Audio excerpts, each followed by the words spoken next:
अनपढ़ राजा का एक नया फरमान आया है। आप जानते हैं अनपढ़ राजा को, हमेशा वो एक नया नया फरमान आपको देते हैं जब भी देश पर कोई संकट आया था। आपको याद होगा कोरोना जब आया था, उन्होंने कहा ताली बजाओ मेरे दोस्तों, थाली बजाओ मेरे दोस्तों, दिया जलाओ मेरे दोस्तों, कोरोना ठीक हो जाएगा। और इस मूर्खतापूर्ण योजना में पूरा देश उनके साथ खड़ा हो गया था।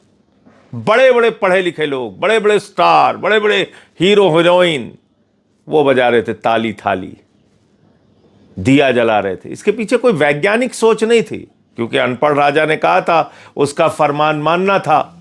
गोदी मीडिया भी गुणगान गा रहा था, हम लोगों पे सवाल उठा रहा था, अरे भैया तुम्हें दवा चाहिए या ताली चाहिए, थाली चाहिए, दिया जलाना चाहिए? दवा ववा के चक्कर में मत पड़ो, कोई गैस ऑक्सीजन गैस की जरूरत नहीं है तुमको, दिया जला के अपना कोरोना ठीक करो। यही गोदी मीडिया गुणगान कर रहा था। अभी अनपढ़ राजा ने एक फरमान दिया है। जब पूरा देश गैस सिलेंडर के लिए लाइनों में खड़ा हो गया, होटल बंद होने लगे, लोग त्राही त्राही करने लगे, मूर्छित होके लाइनों में गिरने लगे, तो अनपढ़ राजा ने कहा मेरे दोस्तों चिंता मत करना, जैसे कोरोना के संकट से हम लड़े थे ऐसे ही हम इस संकट से भी लड़ लेंगे। आप समझ पा रहे हैं क्या कहा अनपढ़ राजा ने? कोरोना के संकट में शमशान में लाशें पटी हुई थी। कोरोना के संकट में 1 करोड़ से ज्यादा लोग इस देश के अंदर मारे गए थे। कोरोना के संकट में पूरा देश एक ऑक्सीजन सिलेंडर के लिए तरसता हुआ दिखा। बड़े बड़े लोग अपने घरों में उनके परिवार के लोग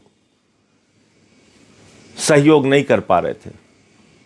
तो मोदी जी आप इस संकट को कोरोना के संकट से तुलना कर रहे हैं, और अभी सारे अंधभक्त और गोदी मीडिया भी कह रहे हैं कि प्रधानमंत्री ने कह दिया जैसे कोरोना से लड़े थे वैसे लड़ लेंगे।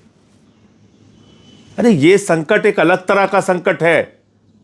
अनपढ़ राजा महोदय कृपा करके इसको आप कोरोना से मत कंपेयर कीजिए, डरवाइए मत देश को, इतना भयभीत मत करिए देश को। आप विपक्ष के ऊपर, आप तो पूरे देश को ही भयभीत कर रहे हैं। आपका काम ही है डराओ और राज करो, इस देश की जनता को डराओ और राज करो, यही आपका तरीका है।